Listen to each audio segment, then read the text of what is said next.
আজকে আপনাদের যখন উনি 12ই ফেব্রুয়ারির পরে ক্ষমতায় এসেছেন, উনি প্রথমেই বলেছেন প্রতি শনিবার আপনারা আপনাদের আঙিনাটাকে সুন্দর রাখুন, আমাদের বাসাটাকে সুন্দর রাখুন,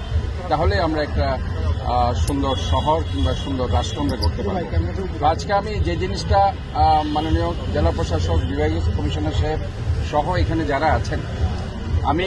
এই উদ্যোগটাকে স্বাগত জানাই এই জন্য যে আপনারা দেখবেন যে সরকারি যে বাসভবনগুলো আছে স্পেশালি এখানে কিন্তু শুক্র শনিবার বন্ধ থাকার কারণে ইনফ্যাক্ট ছাদগুলো ক্লিন করা হয় না। তো আজকে এই উদ্যোগের কারণে হয়েছে কি যে সবাই এটা একটা অ্যাওয়ার হচ্ছে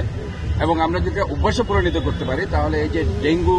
আমাদের নির্মূল করার যে একটা শপথ নিয়ে আমরা কাজ করছি,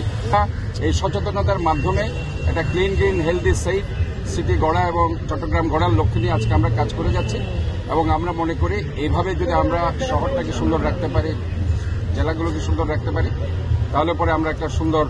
ভবিষ্যৎ আমরা তৈরি করে দিতে পারবো। চট্টগ্রামের সারা জেলায় মোট 100 এই মহানগরের আমাদের 131টি দপ্তরের 416টি অফিস ভবন এবং অফিস প্রাঙ্গণ, 8টি সরকারি কলোনির 108টি বাসা এবং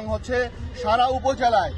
মোট 406টি ভবন সহ 2295টি মোট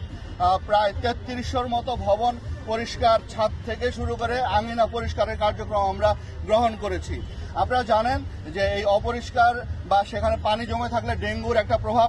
তৈরি হয়। আমরা যাতে আগামীতে আমাদের একটি প্রাণও আমাদের এই ধরনের কোনো রোগে না ঝরে যায় এবং সবচেয়ে বড় কথা আমরা এখন গ্লোবালি পৃথিবীর সাথে ইন্টারকানেক্টেড, পৃথিবীর বিভিন্ন দেশের মানুষজন আসে, তারা আমাদের দেশকে মূল্যায়ন করে। আমরা আমাদের দেশকে সেইভাবে তুলে ধরতে চাই, আমরা আমাদের দেশকে পরিচ্ছন্ন করে রাখতে চাই আমাদের সুস্থতার জন্য এবং বিশ্বের কাছে আমাদের দেশের ভাবমূর্তি তুলে ধরার জন্য। সেই লক্ষ্যে জেলা প্রশাসন নান্দনিক চট্টগ্রাম গড়ার লক্ষ্যে আজকে এই উদ্যোগ গ্রহণ করেছে।